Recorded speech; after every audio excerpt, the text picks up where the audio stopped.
live to see the building of a library, in part because of his age, but also because he's going to have trouble raising money. And I don't know, is he going to get a big book deal? Is he going to get paid speeches? Like, he's about to go from a guy who was a senior senator for decades, then vice president, then out briefly, but then back as president. It's going to be a shock to the system. You think he's feeling kind of irrelevant now? He's going to be in for a rude awakening, I think, and I'm not sure he's going to be equipped if he wants attention. I'm not sure he's going to be equipped to garner it. Who's going to pay $300,000 to hear Biden talk for an hour? Who? Besides the Chinese. Biden already has one foot out the door. You're currently looking at the face and the body language of a disheveled former president, that, by the way, is the real head of the current political party that is currently sitting in the White House, sitting in power in the Senate before January the 3rd. You got to ask yourself a question. So what happens to Obama now, given the fact that this right here is another one of his defeats, which I will explain to you guys that it is, in fact, on him that Donald Trump is president again. There are going to be times, potentially, when one side tries to stack the deck and lock in a permanent grip on power. Can we get the shit out of his mouth? Either by actively suppressing votes or politicizing the armed forces or using the judiciary, that's insecure, the criminal justice system to go after opponents. Look at the eyes. He doesn't believe it. I never saw him pause And in like those that. circumstances, pluralism does not call for us to just stand back and say, well, I'm not sure. That's okay. Looks weak. In those circumstances, a line has been crossed, and we have to stand. That right there would be correct. The Patrick Bet David podcast, he does sound like an election denier. Now, guys, before we get into this, I said in the video that I did last night that I posted for 12 o'clock today, which, of course, will also be in the description box of this video here, that expect 4 videos, that one being the first, this one being the second, with kind of an arc of what I see going into 2025. In the meantime, please go ahead and hit the notifications bell for the channel so that way you guys are notified when the videos come out. Please hit the like button, subscribe, please share the video, especially if you're new. It helps out with the algorithm, and let us go ahead and get into this. So, Obama gets elected 2008. He's president. He presides over one of the slowest economic recoveries in American history. And of course, he went out of his way to actually divide the country. If you don't believe me, go check out Gallup. Racial tensions actually went up when he was president. He actually left the country in much, much worse shape than what it is. Excuse me, what it was at that point in time. My bad, I apologize. But Obama was so popular that his agenda got rejected when Hillary Clinton ran, who, by the way, was running for the most part on a continuation of Obama. And then they managed to get Biden back in office nefariously, I'll say. Can't actually go into full detail about that, which you will get removed. And Obama goes out there and does what? He campaigns, again, this time for Kamala Harris, even though he didn't really want to campaign for her. But, of course, he was really campaigning for himself because it was his legacy that was on the books. I say books and ballots because books indicates record, because Obama's record when he was in the Oval Office was a record of nothing more than just straight-up divisiveness and weakness. One of the worst presidents in American history. Don't worry, that third channel I have set up for next year, Obama will be a video. I will go through his actual presidency and a few others. It's going to be a bit of a historical video, a bit of a look-back channel. Still, though, we'll get to that then. So what happens to Obama now? Seeing how it is, it looks like Obama is losing his influence. Well, Jesse Waters had a very interesting piece on Fox News the other night where he talked about the Democratic Party going forward and their options. And I've said before that this political party was dead, mostly due to the messaging. However, you can make up for some of the messaging if you have a good candidate. These people don't really have one. By the way, I didn't say this before, but I'm going to go ahead and say it now, especially while it's on my mind. I'm going to be giving you guys an election prediction, too, for 2028. So that way you guys can come back here and say, oh, my God, that guy got it 100% correct. That John Claymore guy got it 100% correct. But let's look at some of this. Energy and the enthusiasm that exists for the vice president is largely within the party. It's largely within that bubble. Democrats, when they talk to their butcher, their doorman, their driver, their dry cleaner, they never noticed none of these people made a point about their pronouns. Hey, man, I'll have 2 ribeyes. Hey, excuse me, it's she, her. They never noticed that never happened. The Raging Cajun says, what are you, stupid? We're not here to be a debating society. We're not here to like score debate points, or we're not here to advocate unpopular things, although we think they're the right thing to do. We're really here to win elections. Talking about bubbles and stuff, that right there will be coming up in the video that I have planned for tomorrow, or one of the two videos I have planned going for tomorrow, because we got to talk about the United Healthcare CEO stuff too. That right there will be coming up on Friday, and also a special video while it's on my mind. I forgot about the Brett Favre, Mark Gastineau thing. We'll be talking about that too. But still, though, the thing is this here. They do, in fact, live in a bubble. It's mostly the city liberals. However, James Carville, who I let play just a little bit further, has been probably one of the most outspoken critics on this.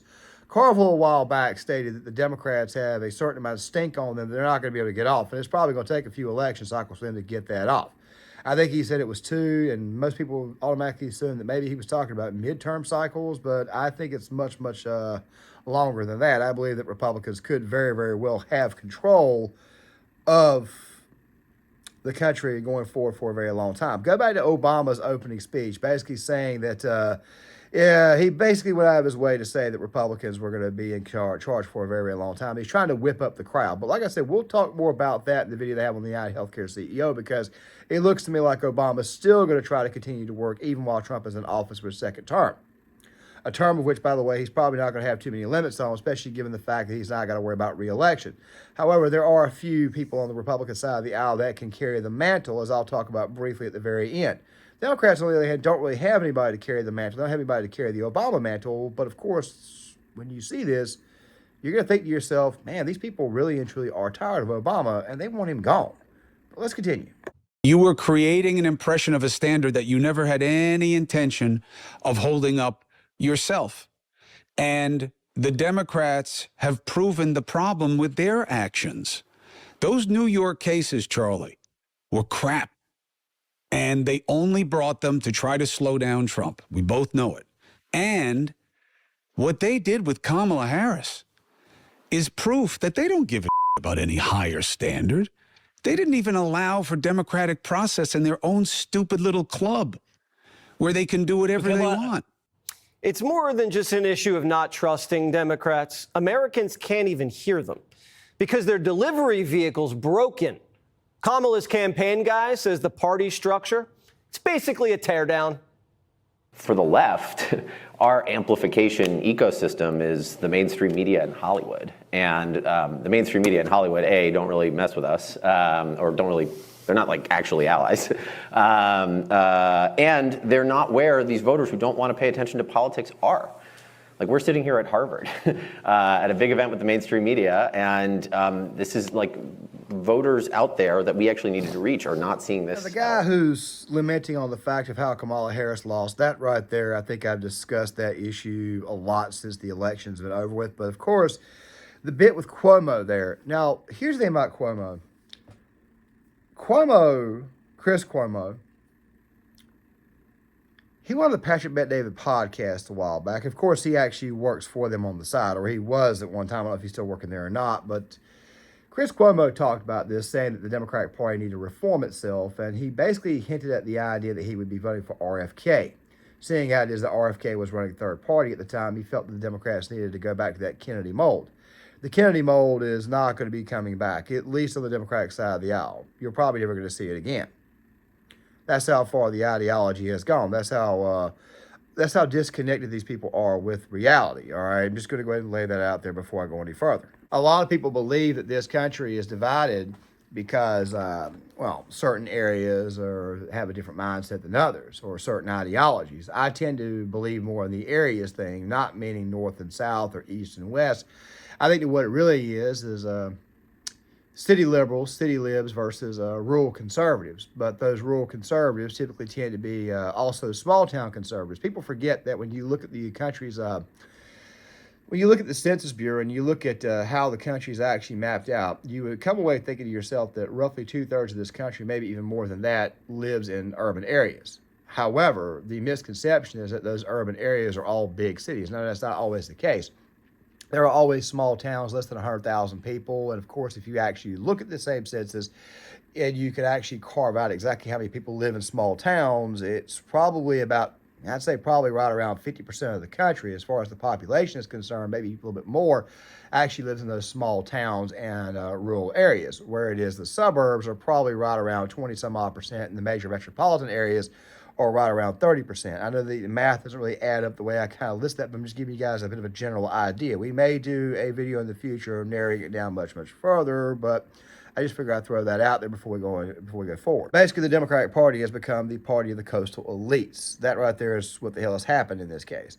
Something else, too, to consider is the service to you economy that Obama was trying to produce. Well, that right there better suits people who live in major urban areas than it does people who live in rural or small town areas.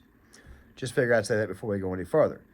But then comes the question of the Democratic Party debt. Well, let's get back. Democrats are alone, and now they're broke.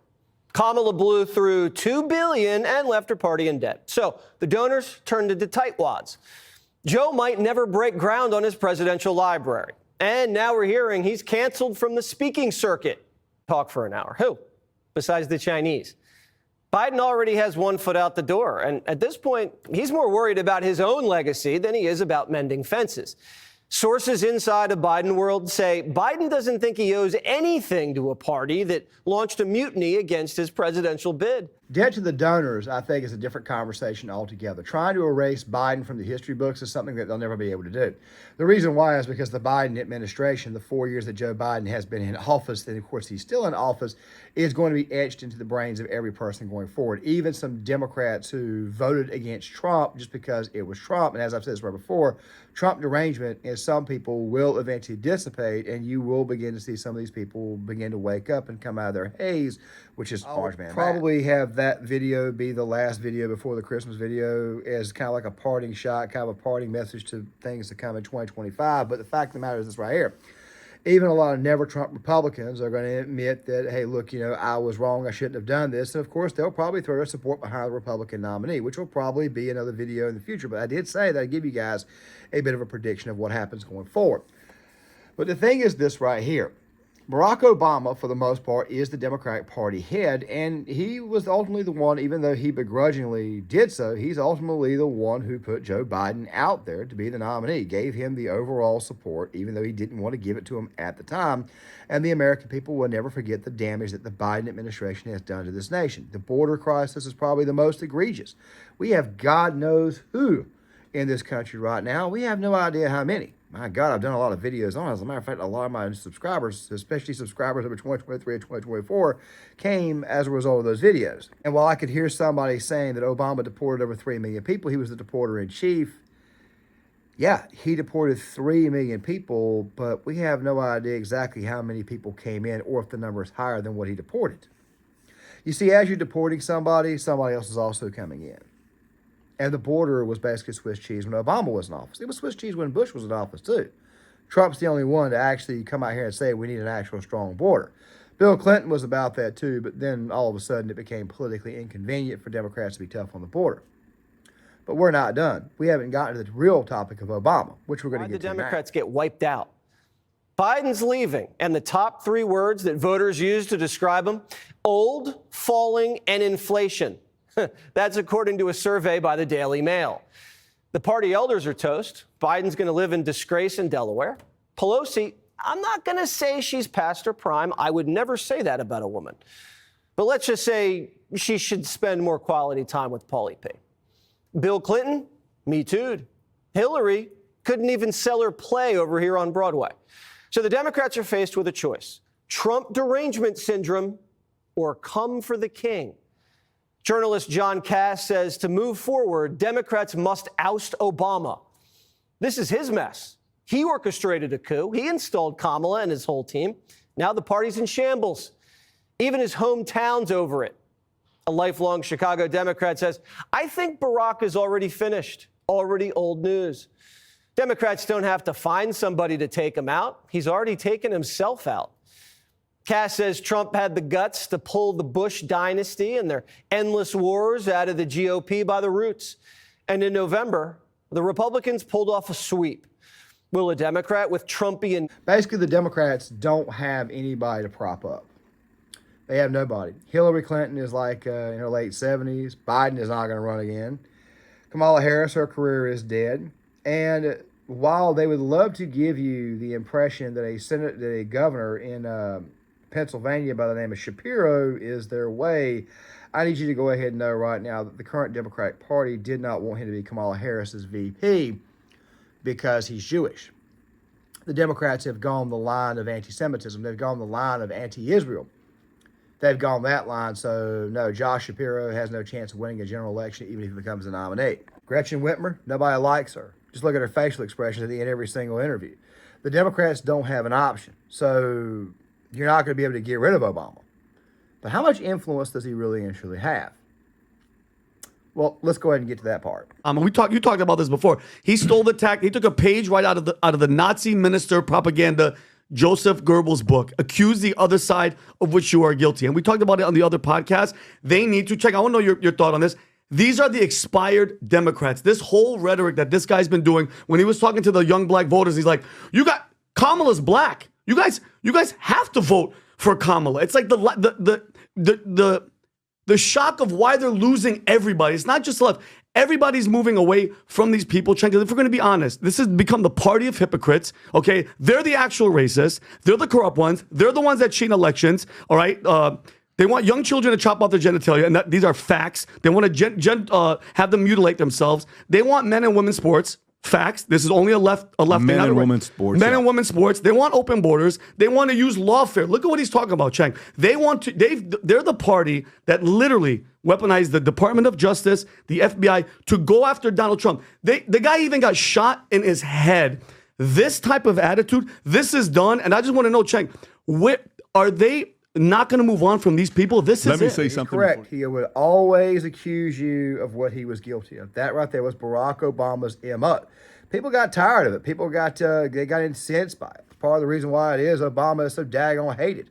You know, C-SPAN had this poll having Obama as a top 10 president, and I'm like, obviously C-SPAN is not credible anymore. But then again, though, when I looked at their list, and I looked at the presidents that they had in the top 10, I looked at that and I was like, man, you people have absolutely lost your nerve. If these were here the people who were in charge of academia, we really and truly are in trouble going forward, especially the history buff crowd who actually understands history, the historians who would firmly disagree with that list. But still, though, that was Barack Hussein Obama's MO. Accuse you of what he was already guilty of. But let's continue. You know what he's trying to say? He's trying to say, in a way, because legally, yes, they're going to probably flip one more seat for Supreme Court. Mm-hmm. That's what he's trying to say, but he's saying it in a way to make it seem like it's illegal. It's not. Mm-hmm. He's doing it in a legal way. But you're just not happy about it because that could be a 20-year of Supreme Court and logic having some kind of control. Tom, what are your thoughts on what Barack is saying here? When I saw that, I thought to myself, there's influencing and there's leading. And I watched it and I actually had the thought, I looked at it and I said, didn't this guy used to be Barack Obama? Yeah. But I'm saying Barack Obama in the spirit of who he was. And you don't have to agree with him to understand that he was a gifted politician. Okay. I let that one go on a little bit longer than I probably should have, but I need to go ahead and say this prior to Tom. Tom, Barack Obama was never a good politician. He was a good orator, but never a good politician. He was a good performer, but he was never a good politician. That right there is the truth about Barack Obama. Bill Clinton, for all of his faults, was actually a good politician. He knew how to work with the other side. He knew how to get things done. George W. Bush wasn't much of a politician, but he at least was able to get some things done. Trump, being a businessman coming in, he actually knew how to get things done, even though he was still hamstring and had to do it with basically one hand tied behind his back during his first term. But Barack Hussein Obama was never a good politician. But what Patrick Bet-David says here at the very, very end is exactly true of Obama going forward. You're no longer as attractive as a girl, and you expect everybody to treat you like you were at 22 years old. We agreed not to talk about The View. But the grace, what stays, you hope the grace stays. Mm-hmm. And you're attracted to the grace, right? Like, you know what? Man, she's still graceful. Yep. And you can maintain your looks, but maybe not at 22. You're 62, right? Things have changed. For him, you know what he's going through? Vinny, it's very hard to go through this. My voice doesn't carry the weight it used to carry 20 years ago.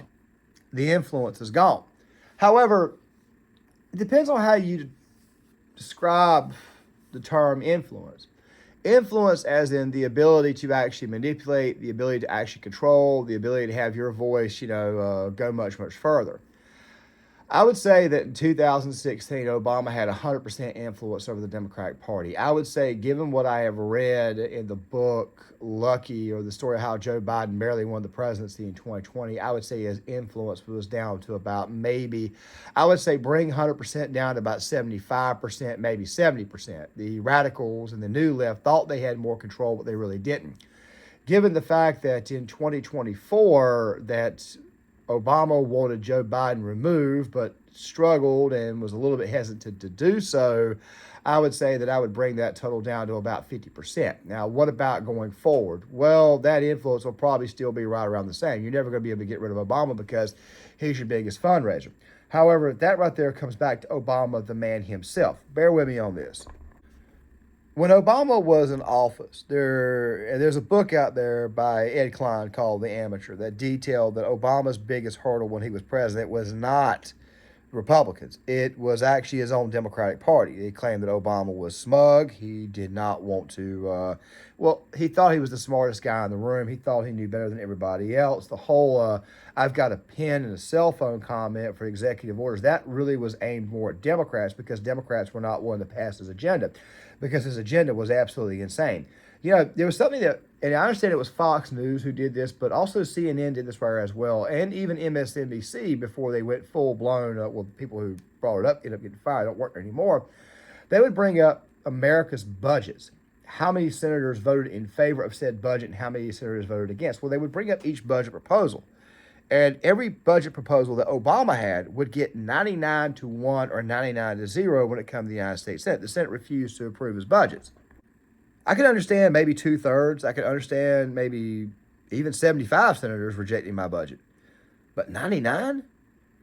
And remember, Obama, for the first 6 years of his presidency, had control of the United States Senate. He couldn't even get his own party on board with him. And also, to go on top of this, this was a man that was not known to be hands-on. Tom even heavily hinted at that. He wasn't hands-on in his approach on anything. Go back to Libya. We weren't really on the ground for that there. That was mostly NATO.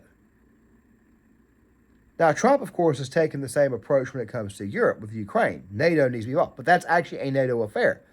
Okay? I'm just simply saying that Obama was never really truly an actual good leader. When people think he was a good leader, they're kidding themselves. They're falling for what we call the glitter effect. It's an effect when you have a young girl who's somewhat pretty and a good girl, but she falls for the lowest form of human life that just so happens to be covered up by a pretty face, be it there to being a man. I'm pretty sure some people out there can relate to that, especially given the fact that my audience right now is roughly 95% male. But I did say that I was going to tell you what happens going forward, and I was going to tell you what happens in 2028. So let me go ahead and do that. Obama will still be very, very much a figure of the Democratic Party. He will still be very, very much a figure here in the U.S. He's not going away. He even said so before he left the Oval Office that he wasn't going to build houses like Jimmy Carter. As a matter of fact, his main office is actually still located in Georgetown, right outside of Washington, D.C. He's not going anywhere anytime soon. As a matter of fact, he'll probably have his own foundation, or I think he's already creating that. The guy actually had a contract with Netflix. If people remember correctly, there was that film, Leave the World Behind. He's going out of his way to influence pop culture. And of course, he's also a fellow on that front. Netflix actually cut their contract with him, citing that he didn't want to show up to work. That's kind of funny, given the fact that they didn't figure this out when the man was president, because he was definitely one of the laziest presidents in American history. But as far as the party itself is concerned, well, his post-statement, or his statement after Kamala Harris lost, which I'll link the video from Melanie King in the description box for you guys, where he basically said that we need to kind of, he basically indicated that we needed to stop the circular firing squad and that we needed to come back down to real life. But yet people don't seem to forget that everything that we're seeing right now is the result of him. This far left radical crap that we're dealing with is a result of him. But that right there brings me to 2028. You see, like I said, Obama's not going anywhere. It's just that his voice won't carry as far, which means that the Democratic Party itself is probably going to divide much, much further.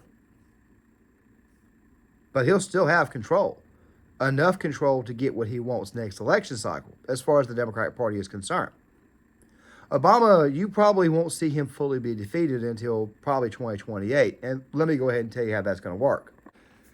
Regardless of how Trump's second term goes, MAGA is always going to be endeared, and they're always going to control the base, okay? Roughly 45 to 50% of the base. And, of course, everybody else will eventually just fall in line. The attacks that they leveled that they threw against J.D. Vance, calling him weird, all that stuff there, didn't seem to work. And it's really funny, too, because it's actually the mainstream media that elevated J.D. Vance, especially when it came to his book, Hillbilly Elegy, and the movie. They elevated him, and I think that they're going to have to face him. They're going to be running against him, which, by the way, is going to be hilarious because the media used to love him. It's going to be a lot like what happened with Donald Trump. A lot of people are going to say, you guys loved Donald Trump at one point in time. So, yeah, I'm calling it right now. J.D. Vance will be the Republican nominee, and he'll win the presidency, but who shall he face? Well, I talked about Josh Shapiro earlier. I talked about the Democratic Party being full of a bunch of anti-Semites, so you got to try to find a happy medium somewhere. Well, who's your medium? Well, it won't be Michelle Obama, and chances are, even if Michelle Obama was the nominee, let's just say she did win the presidency, she'd be winning based upon the Senate map. She'd be governing when Republicans had control of the Senate and probably the House again. So you're probably looking for somebody who can work with Republicans. Well, that option is Josh Shapiro because Republicans have control of the Senate. But as I said before, the party's full of a bunch of anti-Semites, and you can't win. I think what happens is that the Democratic Party throws the most liberal person they could throw out there, not named Bernie Sanders, not named Kamala Harris, not named an actual literal communist. I think the person they throw out there is Gavin Newsom. And I think that Roger Stone's prediction of Gavin Newsom being forced to pay close to $1 billion to get the nomination, that right there is what's going to happen. I see a much, much more divided Democratic National Convention in 2028, so go ahead and get ready for it. And, of course, it's all the result of Barack Hussein Obama. But you guys tell me what you think in the comment section. Make sure you guys please hit the like button, subscribe, share the video, sign off in the comments. I would love to hear what you guys have got to say, and I'll see you guys later.